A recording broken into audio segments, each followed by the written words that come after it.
The chamber crackled with tension, a storm brewing in the air that felt powerful enough to shake Washington to its core.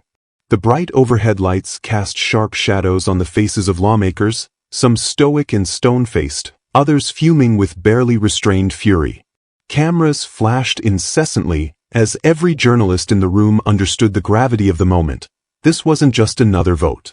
For years, Democrats had wielded their majority to silence Republican voices, removing key GOP members from committees without hesitation. Now, the tables had turned. The question on the floor, should Ilhan Omar be removed from the House Foreign Affairs Committee? For Republicans, the answer was straightforward. Omar's history of anti-American and anti-Semitic remarks made her unfit to serve on a committee that directly shaped U.S. foreign policy. She had downplayed the horrors of September 11th as "some people did something," blamed America for global conflicts, and repeatedly aligned herself with radical ideologies. But the Democrats had no interest in accountability. Their response was predictable: accusations of racism, cries of Islamophobia, and appeals to victimhood. The true reason for this vote, however, had nothing to do with race or religion. It was about applying the same standard that Nancy Pelosi herself had set just 1 year earlier. Back then, Democrats had swiftly and unapologetically removed Republican lawmakers from their committees for far less. Speaker Kevin McCarthy stood tall under the blinding lights, his expression unreadable but his presence commanding. The Republicans weren't here to lose. McCarthy's voice rang out, firm and resolute. The question is on the adoption of the resolution. Those in favor say, aye. A commanding chorus responded, aye. Those opposed say, no. A defiant roar erupted, no. A pause. Then, McCarthy delivered the final blow. In the opinion of the chair, the ayes have it, and the resolution is agreed to. The decision was made. Ilhan Omar was out. Gasps and shouts erupted across the chamber. Outrage from the left. Cheers from the right. The room descended into chaos. Some Democrats leaped from their seats, pointing fingers and shouting accusations that were quickly drowned out by the growing storm of voices. On the Republican side, a few members exchanged knowing nods, satisfaction etched into their expressions. The cameras darted from face to face, capturing every ounce of emotion, anger, triumph, disbelief. From across the chamber, a Democratic congresswoman's voice pierced through the noise. This is about racism. This is about silencing women of color. The accusation hung in the air, heavy and predictable. The camera zoomed in on Ilhan Omar. She didn't cry. She didn't lash out. Instead, she rose slowly, adjusting her hijab with deliberate precision. The same smug confidence that had defined her political career was now on full display. When she finally spoke, her voice carried an air of practiced calm. I am Muslim. I am an immigrant. And interestingly, I am from Africa. The room fell silent. Omar's words landed like a well-rehearsed punchline. Is anyone surprised that I am being targeted? She continued, her tone laced with indignation. There it was, the victim narrative, polished and ready for the cameras. But the truth remained, she wasn't being targeted, she was being held accountable. And whether the Democrats liked it or not, her time on the committee was over. The chamber continued to hum with residual tension. The vote had been cast, and the decision finalized. Omar was officially removed from her post. But the Democrats weren't finished. A murmur spread across their side of the aisle, whispers quickly escalating into protests, and protests boiling over into outright fury. Lawmakers pointed fingers, their voices thick with anger and defiance. At the center of it all, Ilhan Omar sat unnervingly still. The cameras zoomed in, capturing her composed demeanor. But behind that calm exterior, was there something else? Calculations? A plan forming in the heat of the moment? Then, deliberately she rose. The movement alone was enough to quiet the clamor from her side of the aisle. All eyes locked onto her as she adjusted her hijab with measured grace. She took a deep breath, then stepped forward, her voice slicing through the cacophony like a blade. I am Muslim. I am an immigrant. And interestingly, I am from Africa. The room hung on her words, the weight of her pause filling the silence like a crescendo waiting to break. She knew exactly what she was doing. Is anyone surprised that I am being targeted? A ripple of applause began on the Democratic side. Some members nodded solemnly, while others whispered, "That's right." The moment had shifted. Ilhan Omar wasn't just a congresswoman who had been removed, she was now a symbol, a martyr in the eyes of the left. And the media devoured it. Flashes erupted from the press gallery, CNN, MSNBC, the New York Times. This was the soundbite they had been waiting for. Within minutes, the narrative would be set: Ilhan Omar, the victim. Ilhan Omar, silenced by racist Republicans. Speaker Kevin McCarthy, watching from his podium, exchanged a glance with his colleagues. He had seen this playbook before, Democrats losing a fair fight and turning it into a sob story. But the reality was clear. Ilhan Omar wasn't removed because she was Muslim, an immigrant, or African. She was removed because she didn't belong on that committee. The Foreign Affairs Committee required members who put America first, not someone who routinely attacked its values. A Republican congressman leaned over to his colleague, shaking his head. Here we go again. On the Democratic side, energy surged. A congresswoman stepped up beside Omar, her voice trembling with anger. This isn't about her statements. This isn't about policy, she spat. This is about racism. This is about Islamophobia. This is about silencing women of color. Another round of applause erupted from the left. On the Republican side, nothing. No reaction. They weren't playing into the drama. Ilhan Omar continued, her voice steady. I have served on this committee with dedication, she said. I was chosen for my background, my expertise. McCarthy shifted slightly, resisting the urge to roll his eyes. Expertise? The same Ilhan Omar who once equated the United States and Israel with terrorist organizations? The same Ilhan Omar who dismissed 9/11 as some people did something? Republicans weren't buying it. Yet the Democrats were. Some nodded in agreement. One congresswoman even wiped a tear from her eye. Omar's voice grew stronger. My removal is not about my record. It is about who I am. The Democrats rose to their feet, clapping, cheering, yelling. The circus was in full effect. And the media? They had exactly what they needed. The headlines were already writing themselves. Ilhan Omar ousted in racist GOP purge, Muslim congresswoman removed, an unprecedented attack, GOP targets women of color in Congress. McCarthy sighed.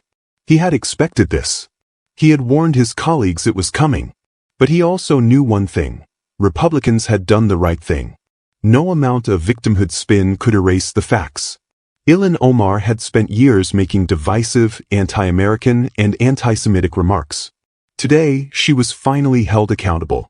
Omar lifted her chin, a defiant look in her eyes. My leadership will not be diminished. My voice will not be silenced. More applause. More cheers. But on the Republican side, silence. Steady. Unbothered. Because as the cameras flashed and the headlines rolled in, they knew one thing for certain. This wasn't about silencing Ilhan Omar. It was about restoring fairness. And they weren't backing down. Not now, not ever. The uproar hadn't died down. If anything, it was growing worse. Ilhan Omar had played the victim card, delivering her speech with precision, knowing exactly how the media would spin it. The Democrats clapped, cheered, and shouted about injustice. The press took their notes, cameras flashing, already crafting tomorrow's headlines. But on the Republican side? Unmoved. Unbothered. A Republican congressman stepped forward, his voice slicing through the noise. You want to talk about fairness? He let the room settle. Fine. Let's talk about it. Silence. Democrats glared. Republicans sat still. The Democrats didn't hesitate to kick Republicans off committees when they had the power, he said. Now, when we apply the same standard to one of their own, suddenly it's racism? Murmurs of agreement rippled through the GOP side. The Democrats groaned. Let's be clear, he continued. This isn't about Ilhan Omar being Muslim or an immigrant. It's about Ilhan Omar being unfit to serve on the Foreign Affairs Committee. Because, last I checked, people who insult America and side with our enemies don't get to shape our country's foreign policy. A Democrat shot up, furious. This is a disgrace. Ilhan Omar serves this country with honor. This is just an excuse to silence her. Another Republican stood, holding up a printed headline. Honor. He raised a brow. Let's not forget, Ilhan Omar dismissed September 11th as some people did something. That's how she described the deadliest terrorist attack on American soil. A cold hush fell. She has mocked the country that saved her from a Somali refugee camp, he continued. The same country that fed her, clothed her, educated her, and gave her the privilege of serving in Congress. And what did she do in return? She smeared it. Omar sat still, her face unreadable. The pause.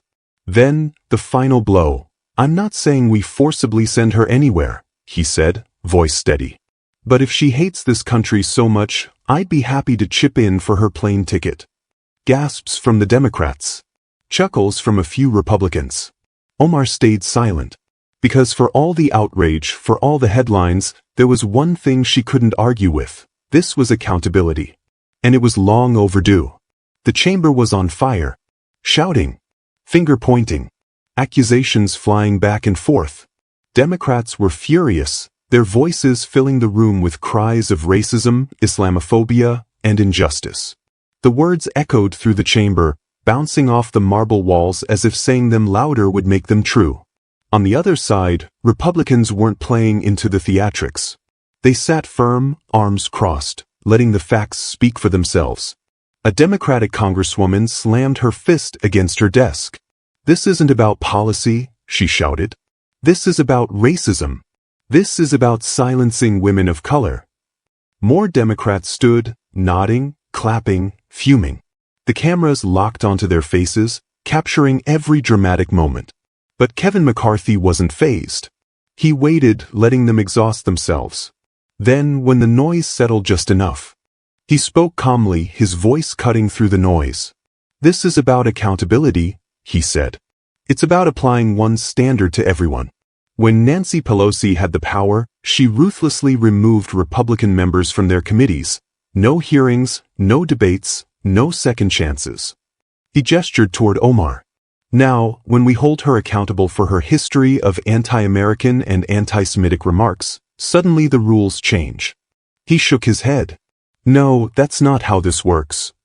A murmur spread across the Republican side, nods of silent approval. Across the aisle, a Democrat shouted, "This is a racist attack." McCarthy exhaled, visibly tired of the same old game.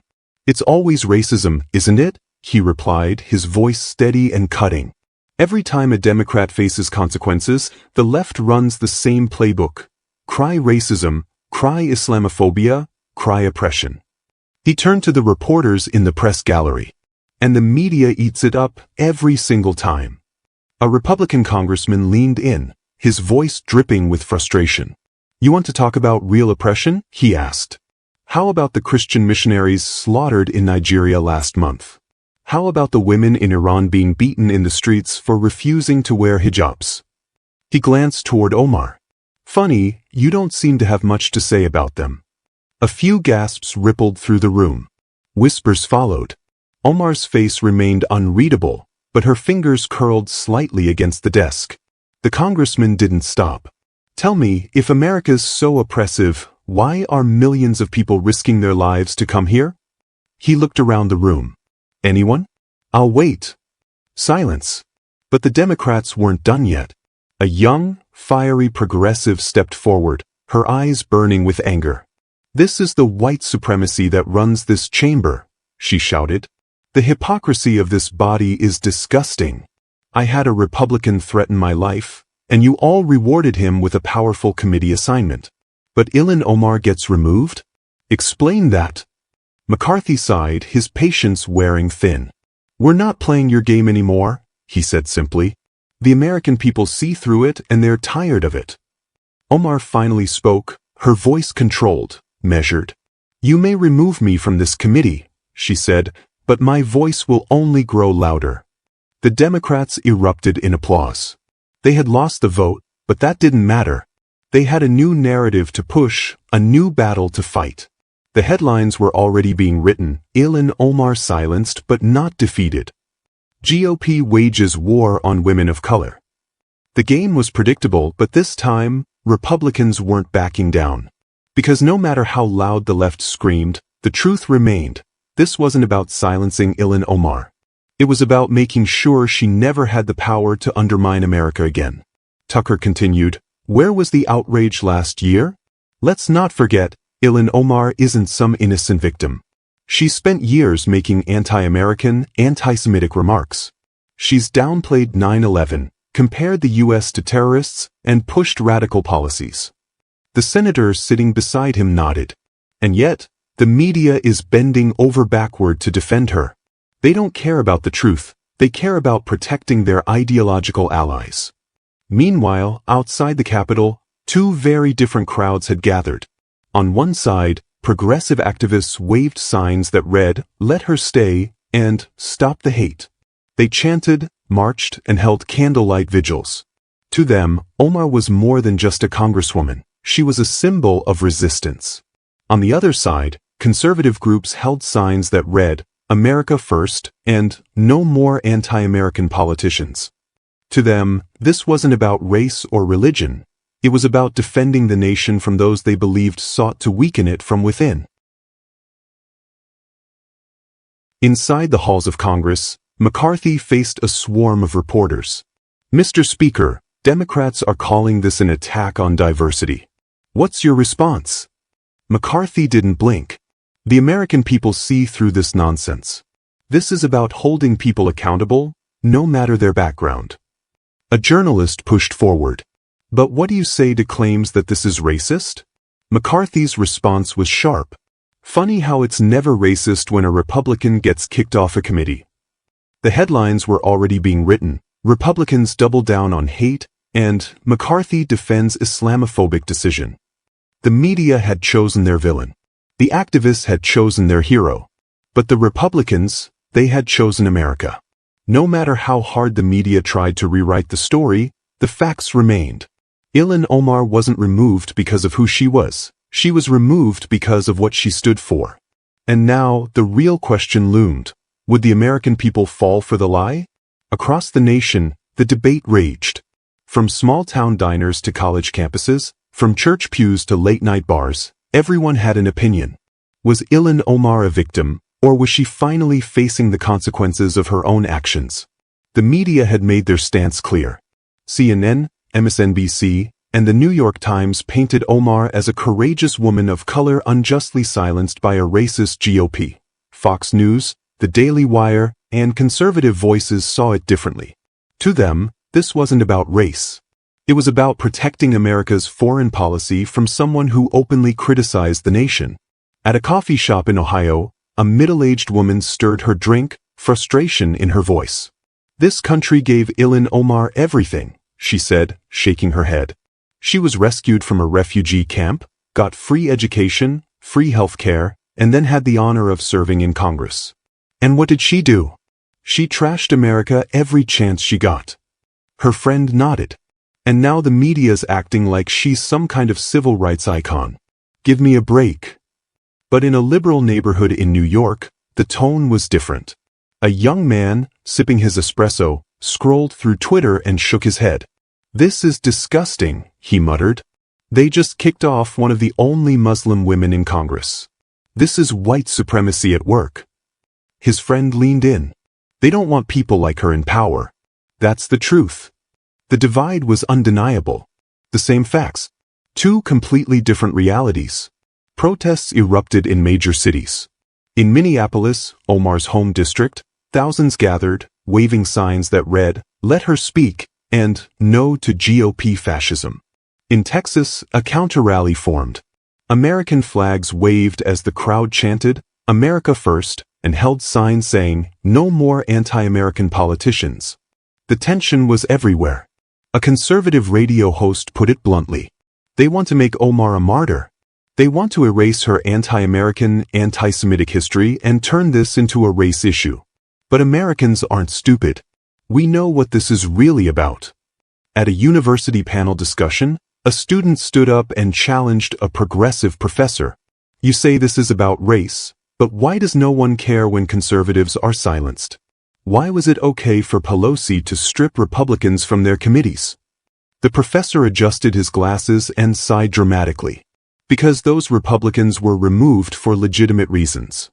The student wasn't having it. And Omar wasn't?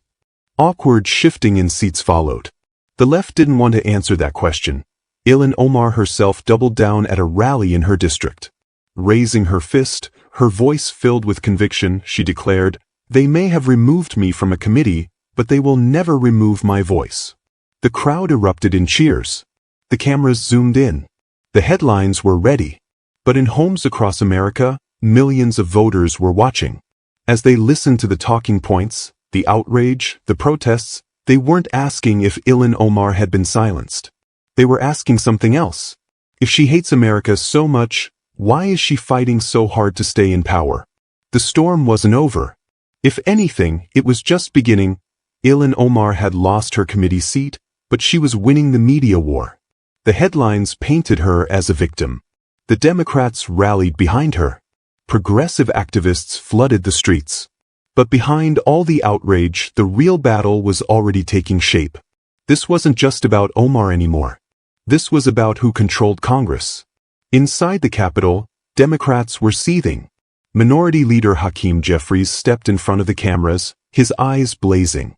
"This is an attack on democracy," he declared. Ilhan Omar was targeted because of her identity. The reporters nodded, scribbling furiously.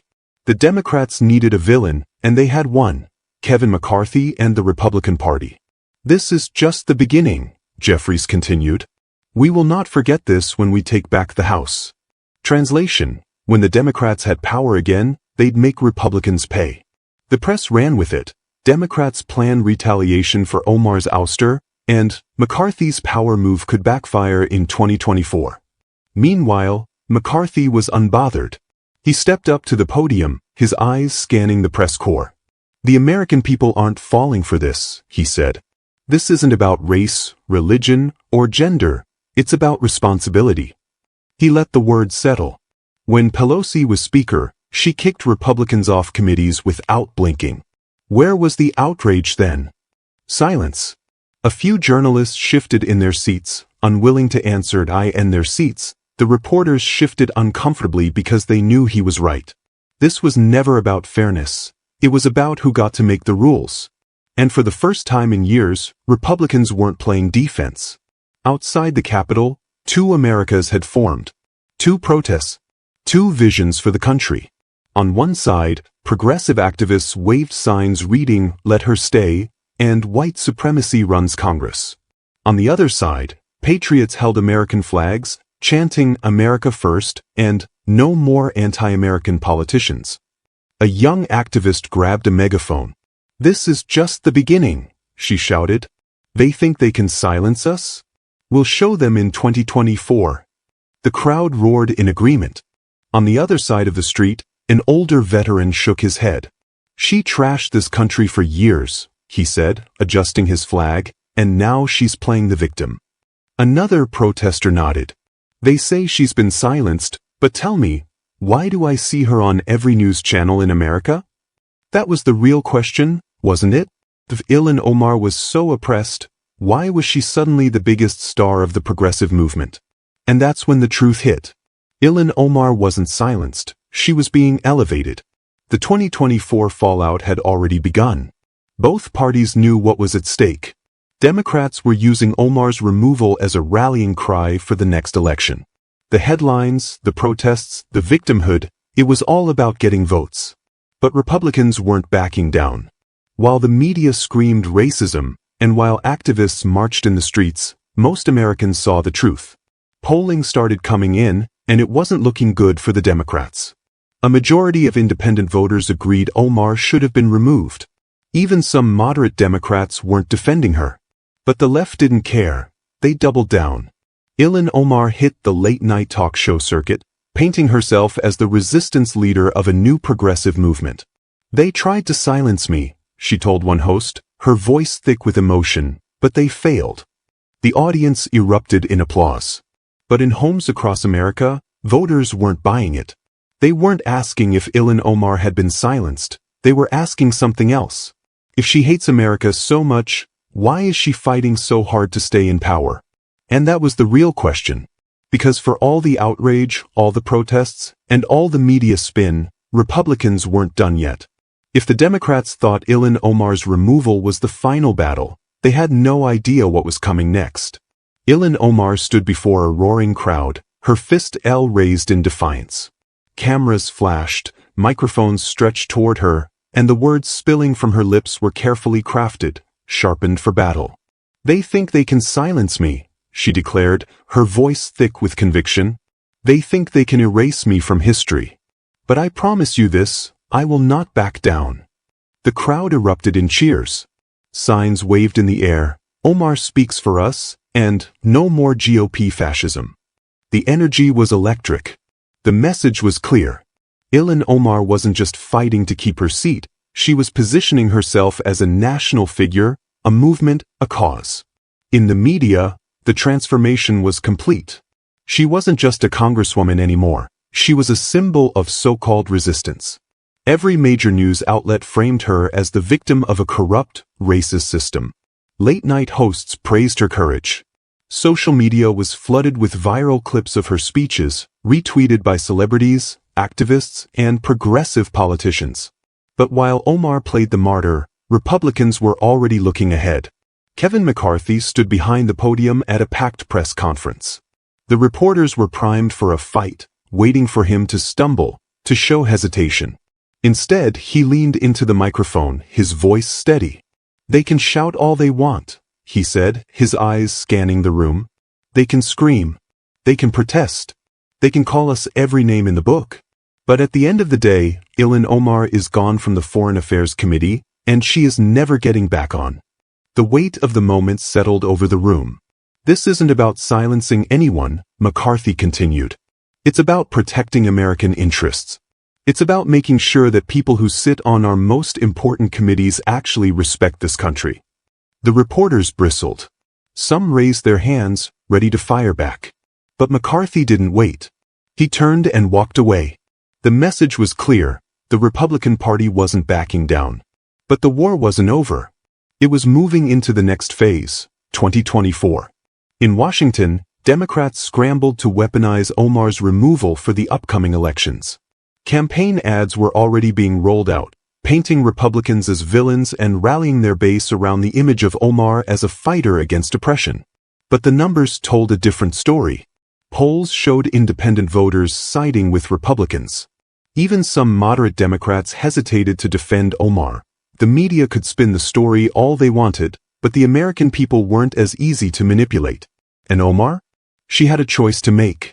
Would she use this moment to push further into national politics, cementing herself as the new face of progressive resistance? Or would she fall into irrelevance, a footnote in a battle she never really won? Her supporters chanted her name. She smiled, soaking in the attention.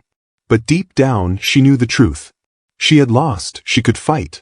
She could scream. She could rally. But she had lost. Because no matter how many headlines were written, no matter how many activists marched in the streets, Ilhan Omar no longer had power. And in Washington, that was all that really mattered.